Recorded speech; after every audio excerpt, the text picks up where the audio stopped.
nations. And local politicians in Dublin are pouring cold water on the idea of Garth Brooks playing 5 gigs at Croke Park next September.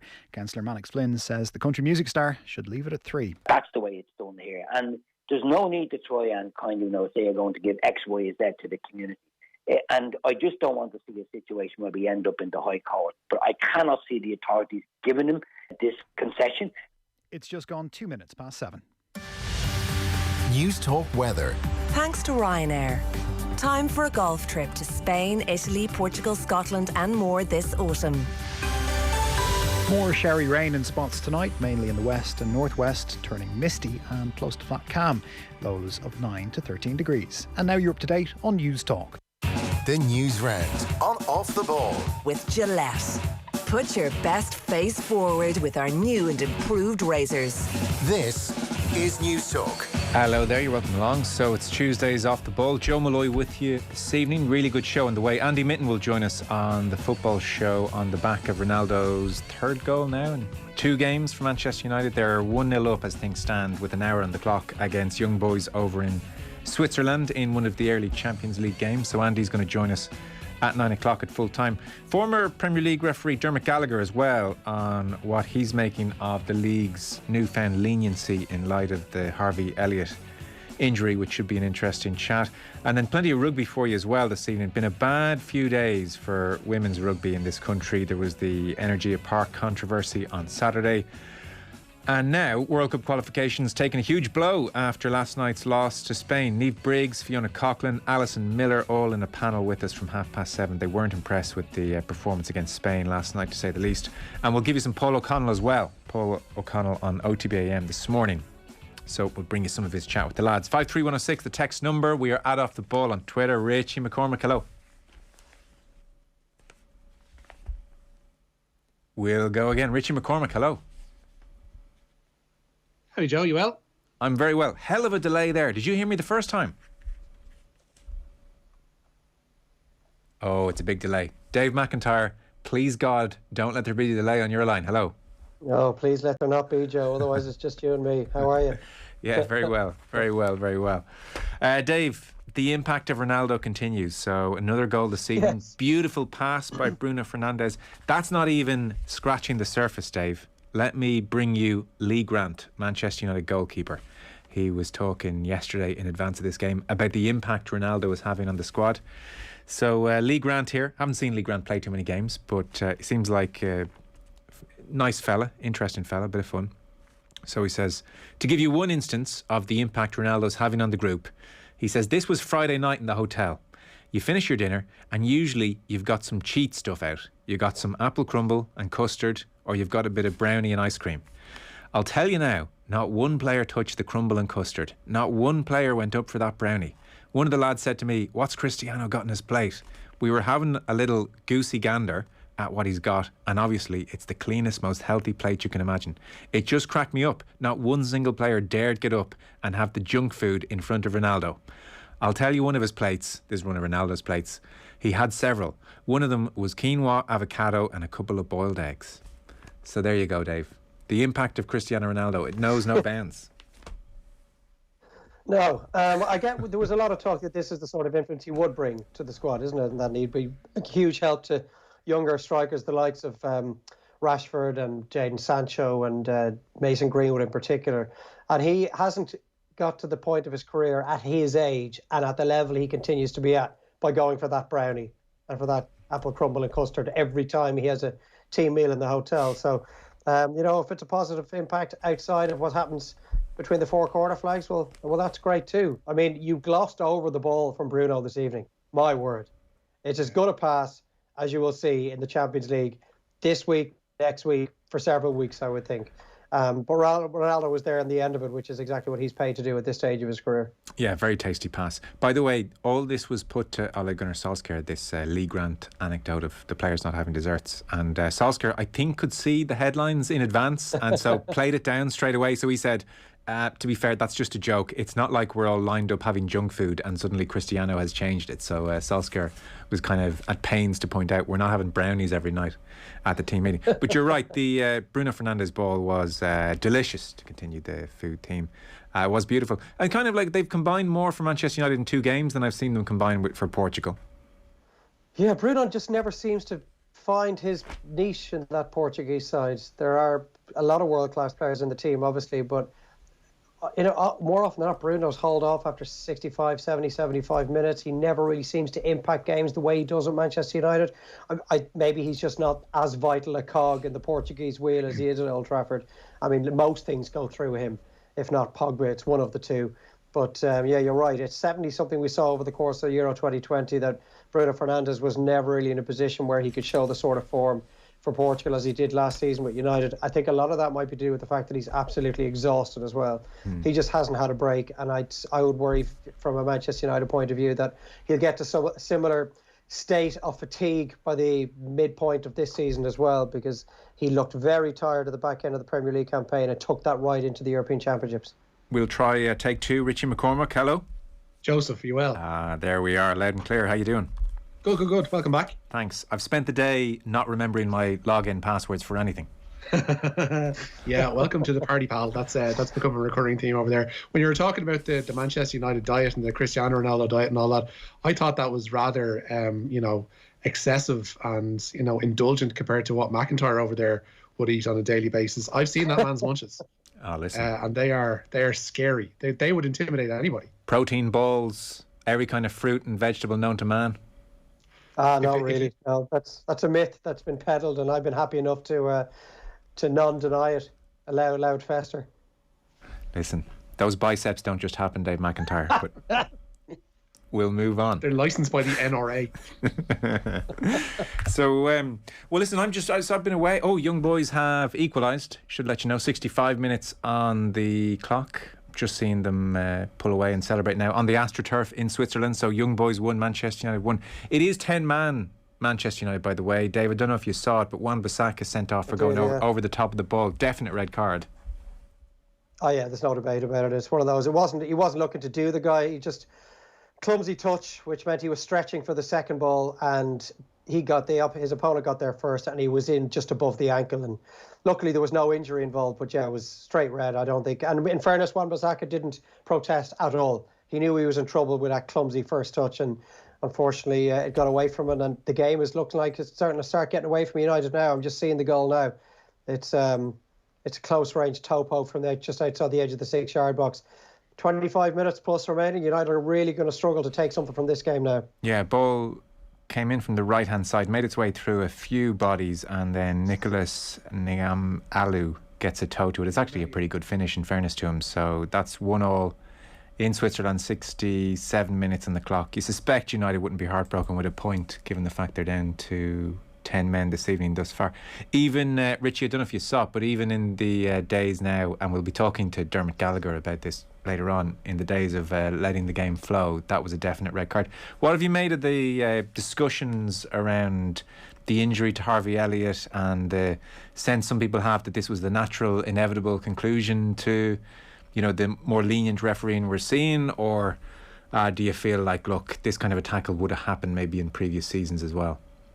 Yeah, the one by strike on Harvey Elliott, I think would have happened in previous seasons. Everybody's judgment on it is obviously clouded by Elliott's horrific injury. But we've then seen like this weird competition whereby almost everybody, no matter what generation of footballer they're from, are now saying, things are, have gone a bit soft in my day. Like Rio Ferdinand, and I realise his proclivities in terms of Manchester United, but at the break in tonight's game was saying, in my day, you would have gotten away with a pat in the back for a challenge like that, the one that we saw from Wan-Bissaka during the first half of this game, which is absolute nonsense. So we're seeing this really muddying of the waters in terms of what people believe is acceptable, what people don't think is acceptable. Tarkowski's challenge on Richarlison last night was another case in point, which I don't think went punished either, whereby anything that looks vaguely physical or tough or hard, or that you see somebody kind of slide in, is viewed as, if it's let go, it's part of the new rules, where it mightn't be. It might be just it's a fair challenge that somebody's won the ball, but it's the fact that this diktat is out there from the referees or from PGMOL or whoever's looking after it that, things are going to be let flow a little bit more. That managers now feel that if something does go awry, that they do have leeway to push back against referees and say, well, you caused this. I don't think that indication from the refs that they're going to let things flow caused Elliott's injury. I don't think that's the case. I don't think Richarlison would have been red carded or otherwise for his challenge, Tarkowski would have been red carded or otherwise for his challenge in Richarlison last night.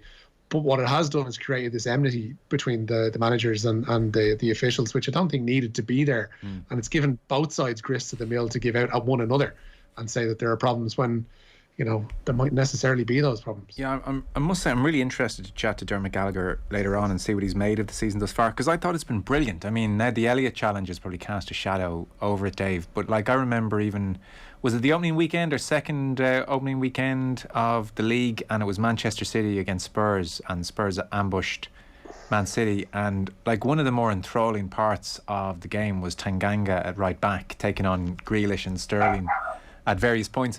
Now, he's putting in seriously hefty challenges, and I thought, well, in this day and age, he's going to get a yellow card. He's going to get sent off. He's not going to last the game. And in the end, he ended up getting man of the match. And I remember thinking, God, this is a change. And this is... I don't want to see players get injured, obviously, but I did think this was a more enjoyable brand of football. And then there was the United game away to Southampton where Fernandes collapses on the ground because he feels a bit of contact and referee waves play on. And I thought that was the right thing to do. That challenge... he kind of got the Southampton player gets his body in and barges Fernandes a little bit and kind of gains possession of the ball that way. That's the kind of challenge I recognised from watching football 10 years ago, which had gone out of the game. The Elliott injury, like I said, is a shadow and may lead, Dave, ultimately to referees now tightening things up a touch. It's going to be interesting. I don't know what you've made of the opening couple of weeks. Yeah, I've loved the opening couple of weeks, and there has been a real flow to games. There's been a lot of goals. The away teams are really having a good go as well. But it's very much a knee-jerk, modern-day type reaction to the Harvey Elliott challenge. We can list so many of those types of tackles over the last 15 or 20 years that have ended up with the player suffering a really unfortunate, nasty injury, no longer career-threatening as it once might have been, but there was a ball there to be won, and the guy was clumsy, he was a little over the top, and so often those tackles happen and nobody ends up getting hurt. The referee probably doesn't even flash a yellow card. I wasn't even 100% sure it was a red card, to be honest. I think the consequence of the tackle often leads the referee to be influenced as to whether or not it should be a yellow, a red card, or nothing at all. But it's very quick to, go down some sort of a cause and effect road when you see a tackle like that. It would have happened anyway. It would have happened whether or not referees are being asked to be a little more lenient. And we all want the game to flow a little bit more. I don't think there's an awful lot more to say on it than that. I mean, we will see tackles like that happen no matter what. It's a physical game. Players lunge in. Sometimes they're out of control. It's got nothing to do with the fact that maybe some of the lesser fouls are being let go by referees. I think that was and it was a very strange comment from Rio Ferdinand earlier. I agree with Richie. Yeah. He may have got it away back in the day because VAR may not have picked it up had the referee missed it. But it was a tackle for Wan-Bissaka that was above the foot into the ankle joint. Yeah. It's a red card in 2001 as well as 2021. There's no question about it. It was bizarre, that Ferdinand line. That was a red card in the late 90s, so I don't really know what he was talking about. That was a red card in the 70s, for God's sake. Yeah. I know the game was tougher back then, but it's just again, I think his closeness to the squad, which obviously is a bit evidenced by who's playing up front tonight, was probably bearing an influence on that. But it was a red card all day long, and I don't think anybody can dispute that. No. Steve says, I remember the stick you guys used to give Dave McIntyre for his protein shakes and chicken fillets. In many ways, says Steve, he was off the balls Ronaldo. Well, indeed. Still is. Jerry says, it's amazing the difference a zip makes. Initially, watching tonight on YouTube, I thought Dave was rocking a milk tray man full-on turtleneck, but I see the zip, so now he's more underage football coach. Jerry, I had the same first thought when I saw Dave. I thought this was a luxurious piece of knitwear, but in fact it's just a more casual zip. So there we are. One other point then before we get into the news round. I'm sure the lads at length, I didn't catch last night's show, we're talking about the All-Ireland final. Dave, there have been times where we've come on and said, oh, Mayo, man, can they play any better and not win? I'm thinking of 2017 in particular. This was not one of those occasions. They played nowhere near well enough to win this All-Ireland final. No, they didn't deserve to win, and I wish to put thoughts into the minds of Mayo supporters and their brethren all over the world. I think this may hurt more than any of those I mean, at least in those days when they were beaten by a point to Dublin, who we will look back on with the greatest team of all time, they had periods in the game where they were absolutely fantastic and had Dublin on the back foot. After the 2 goals from McFadden and Murphy in 2012, Mayo, for large parts, were the better team and just couldn't get the goal that really would have poured them back into that final. But they never really put together a period of anything resembling quality at the weekend. I spoke to a former Mayo footballer, I won't say who it was, but in the build-up to the game, and he told me of all the teams that had reached the final from 89 to 2021, this was probably the worst Mayo side that had come to Croke Park looking for a win. But you still expected them to put together a performance that could be something close to a PB, if you want to borrow an athletics term. And yet, despite that, they had more than enough chances to win the game twice over. If you said to James Horan before throwing, you're going to create 5 or 6 gilt-edged goal opportunities today, he'll think, I will take 2 of those, we'll win the game. So even as bad as they played, the difference between the two teams was that Tyrone took their goal chances and Mayo didn't. You think of Conroy's chance, Loftus' chance, the penalty chance, Walsh's chance. Oh, they'll remember this final for a long, long time as one they should have won, one they left behind them. I'm not trying to dog down Tyrone. They were fantastic, and where they've come from is absolutely incredible, and they fully deserve to be where they are. But they took their chances. They kept their cool, like McKenna did from the McCurry goal. Mayo never kept the cool when they were within 10, 12 yards of the Tyrone goal, and that was the difference in the end. Yeah. We'll start the news round. It is, as ever, with thanks to Gillette. Put your best face forward with their new and improved razors. Rich, you're starting with Champions League. Yeah, they're into the final quarter hour in Bern, where it's now Young Boys 1, Manchester United 1. United took the lead through Cristiano Ronaldo this evening on 13 minutes. But as you mentioned there, Joe, Nicola Ingameliou has equalised for Young Boys. 1-1 the score into the final quarter of an hour, and United down to 10 men, courtesy of that red card to Aaron Wan-Bissaka. Chelsea begin their defence of the trophy at 8 at home to Zenit St. Petersburg. Elsewhere in that group, Juventus are away to Malmo, and both of those games have 8 o'clock starts. Barcelona's first Champions League campaign post-Lionel Messi begins tonight. Bayern Munich visit the Camp Nou in Group E. That group's other game sees Dinamo Kiev host Benfica. They're also into the final quarter hour in the first game of the evening in Group G, where it's Sevilla 1, Salzburg 1. There were 4 penalties in the first half alone at the Sanchez Pizjuan. 2 of them missed by the visitors, Salzburg. Even Rakitic levelled for Sevilla after Sucic had given Salzburg the lead. 1-1 it remains. And at 8, the French champions Lille take on Wolfsburg. Tonight, of course, would be the debut of Live Score streaming the Champions League. Have they had studios, by the way? Anyone seen any of it? I haven't got a chance.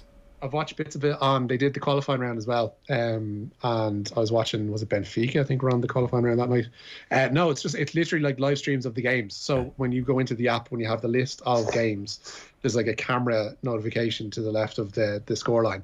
And you just click into that, and then there's a screen option opens up, and you press play. But it's only on mobiles, so I've only been able to get it on my phone.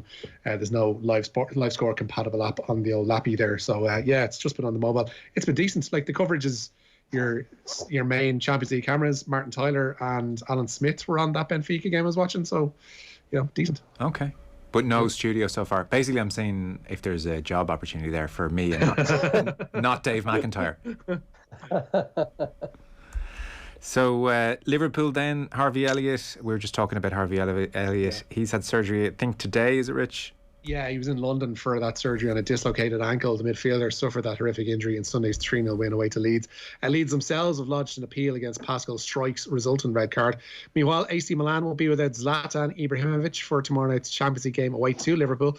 The Swedish striker is nursing an Achilles injury. It's the penultimate season of the Champions League in its current format, and Klopp wishes it wasn't changing. When people, I never understand that when people talk about changes in the Champions League, and it's just not my thing. I like the Champions League, how it is. I always said that, and this group obviously shows that there are no games where people think, do we really want to watch that? What could be decided here? This group will be exciting from the first second to the last second. I can't see any kind of early decisions made in this group. I know, he's right. Enjoy these 2 Champions League campaigns while we have them, because in 3 years' time it's not going to be as enjoyable. I think it's fairly safe to say. Now, this was an interesting story which emerged from Kerry last night, Richie. Yeah, outgoing Kerry manager Peter Keane must reapply for his job. The county board chair Timmy Murphy is heading a 5-person subcommittee tasked with deciding who will lead the kingdom in 2022. Keane has come to the end of a 3-year term, and ex-Kerry boss Jack O'Connor and All-Ireland winning captain Seamus Moynihan are among the contenders to potentially replace him. Although, as we mentioned, Keane is still involved in those talks. What's your read, Dave, on this? Obviously, as Richie says, this is the end of an agreed 3-year term, so there was always going to be a point of reflection, I suppose, at the end of these 3 years. But it did strike a lot of people as ominous enough for Peter Keane that Kerry went public with the fact that they're interviewing applicants.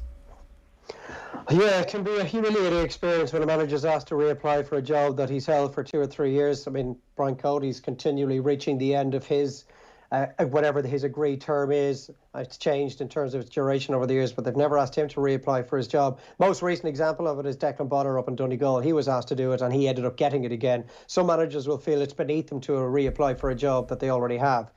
Now, whether Peter Keane actually has any intention of continuing as Kerry manager, he hasn't actually stated that publicly himself either. I wonder if he was swaying one way or the other, that the fact that he has to go through this process might just send him down the direction of deciding, you know what, enough is enough.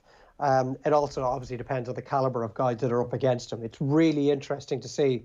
And you have the potential for a bit of dirty laundry to be aired in public with this Kerry situation over the next few weeks. All is not well down there at the moment. No. Meanwhile, Brian Cody.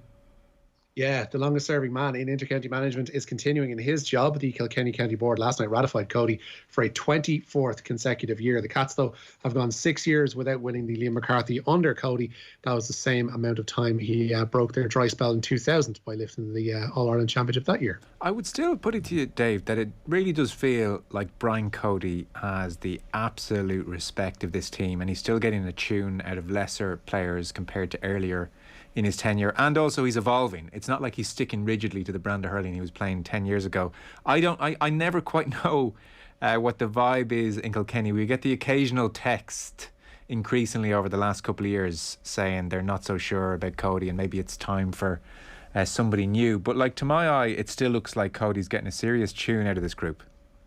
Yeah, I listen to the guys outside of Kilkenny a lot. They're all of the pundits across the various platforms, and almost to a man, they have been stating with regularity over the last 2 seasons that he is getting the absolute most out of this squad of players, and that Kilkenny right now, winning provincial championships, league titles, getting to All-Ireland semi-finals and finals, is about their level. And they have run into a Kilkenny-esque side in Limerick, the sort of side that could rival Kilkenny's exploits in the 2000s in particular, the side that won 4 in a row. And it's unfortunate. Kilkenny probably would have picked up at least one All-Ireland over the last 4 years had they not run into this Limerick side. So I think I would look at what they're saying and bow to their expertise, that Brian Cody is still, fulfilling the potential of this squad at the moment. And let's not forget some of the young forwards in particular that he's managed to bring through over the last 18 months. I think they'll continue to get better. If there's a man in the county that's willing, A, to stand up to him and try and take the job off him, and B, to then go and succeed to a little more than where he has been over the last couple of years, I'd actually be astonished. He's going very well with them at the moment. There's a text in from Jim in Ballina saying, most disappointing aspect of the game on Saturday was that Mayo weren't even taking on crazy shots. There were just terrible wides. I think that's true as well. Like, they worked a lot of good opportunities. It wasn't as if they lost all composure and started taking on Hail Mary shots. They took shots from a lot of very promising positions and just had, wides which you would associate with the bad old days of kind of Mayo 1990s when they had a serious reputation for bad wides. That jumped out to me as well, I have to say, Dave. Yeah, I think it was a mixture of the two. There were a couple of occasions in the last quarter. I mean, at one stage, Darren Cohen picked up the ball on the 45-metre line and there was about 15, 20 yards of space in front of him. He just seemed to be unaware of what was around him, dallied on the ball for a couple of seconds. The crowd got on his back and he took on a shot from where he was in the 45 that he'd no hope really of landing, and that went wide.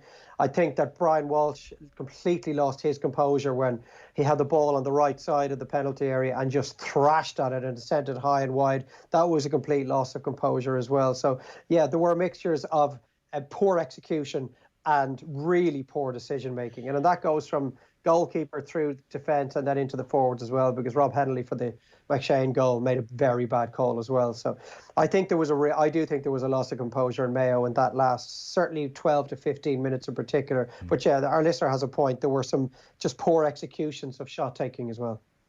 Brian Dooher on the show last night, by the way, if you fancy a listen back. Rich, a couple of interesting stories. Do you want to rip through the last few?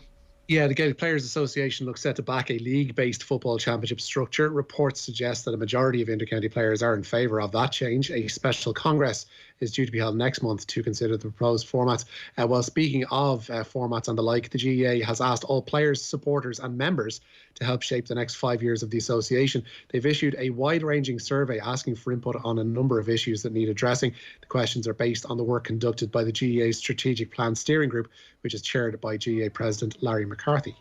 And the latest on the World Cup every 2 years? Yeah, football's World Players Union will meet with FIFA to discuss its plans to overhaul the international football calendar. FIFPro says that without the agreement of players who bring the game to life on the pitch, any reforms won't have the required legitimacy. Among new FIFA proposals is the idea of holding the World Cup every 2 years. UEFA and CONMEBOL have both spoken out against the idea, while the Asian Football Confederation and CONCACAF remain open to the idea. CAF are somewhere in between. I think they might get the players on board with this, you know. Gary Neville was talking on his podcast at the weekend, and he was saying that Wenger was privately going around presenting this to people, you know, sort of as in complete opposite to the European Super League, which just launched this on the world. Wenger was going around to people and making some proposals, and you know, Neville was making the point there is a logic to it, there is a sense to it, and he was saying that he hates the September, October, November international breaks for the Premier League. Doesn't think fans like them. One of Wenger's ideas is just to have the World Cup qualifiers in 1 4 or 5 week period. And when you're thinking of the likes of the Brazilian, South American players going back and forth and having to play games 15 hours after getting off a flight and then trekking back out again next month, the players might go for it. It'll be interesting. We'll do a piece on it in the next couple of days. What's worth looking into, Joe, sorry I couldn't cross you. One of Wenger's little parts of it, I know we're pressed for time, is that those qualifiers would be condensed, but there's also the idea, much like we would see in the European World Cup qualifier that Ireland are playing in Spain, that they're all played in one location or one area. Yeah. So there could be the idea, and that would be a very hard sell to associations in Europe, that you could be deprived of live games, particularly coming out of a pandemic when pretty much all of the associations are strapped for cash. They need gate receipts. Yeah, that's a great point as well, yeah. Fellas, we're out of time. Apologies, Richie McCormack, thank you. Nice one. Dave McIntyre, thanks. Thank you, gents. The Newsround on Off the Ball. With Gillette. Put your best face forward with our new and improved razors. Imagine an all-electric SUV that handles your school run and your big shop with plenty of room and charge to spare. At Joe Duffy Volkswagen, there's a perfect idea